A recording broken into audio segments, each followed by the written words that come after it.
Xin chào các bạn, hôm nay mình sẽ giới thiệu với các bạn về một dòng máy khoan Martech MT605, máy khoan mài ly của Martech thuộc tập đoàn Makita.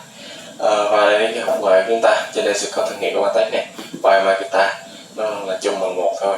Và hình của máy này, mã là MT605 10 ly bằng 8 inch. Và sau đây chúng ta sẽ có cái mã vạch và mã code để chúng ta có thể check được cái sản xuất xuất xứ. Và sau đây là có cái tem, tên máy, số máy, rồi năm sản xuất, rồi nước sản xuất ở đâu. Thì cái máy này được sản xuất tại Trung Quốc và nhà nhập khẩu tại Việt Nam, tại đâu luôn thì chúng ta sẽ có đầy đủ thông số kỹ thuật của nó. Và bây giờ mình sẽ mở hộp ra cho bạn xem linh kiện phần kiện đi kèm theo máy chúng ta, rất là đơn giản thôi.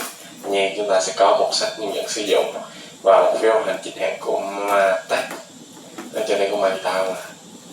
Đây chúng ta sẽ có một cái sách hướng dẫn sử dụng này. Martech sẽ không nằm trong 667 thì nó cho một loại thôi.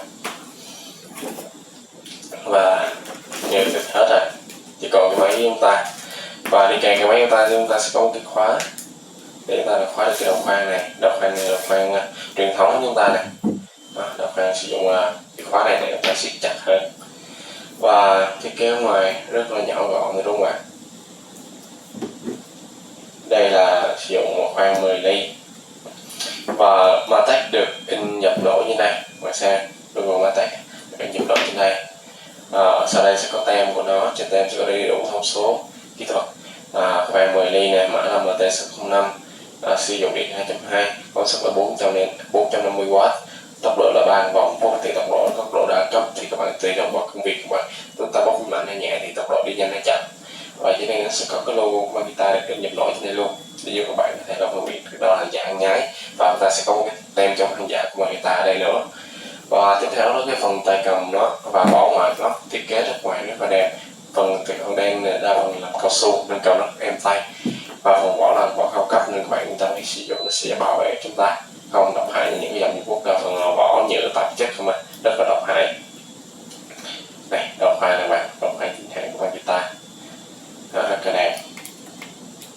Còn được một cái bóp rất là êm, và trên đây sẽ có thêm cái nút là giữ chốt lại cái cò này để giúp chúng ta máy chúng ta có thể hoạt động liên tục được.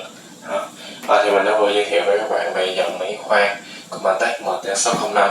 Cảm ơn các bạn đã xem video. Nếu các bạn thích, bạn hãy subscribe, nhớ like kênh của mình để có thể cập nhật liên tục những video của mình. Cảm ơn các bạn, xin chào các bạn.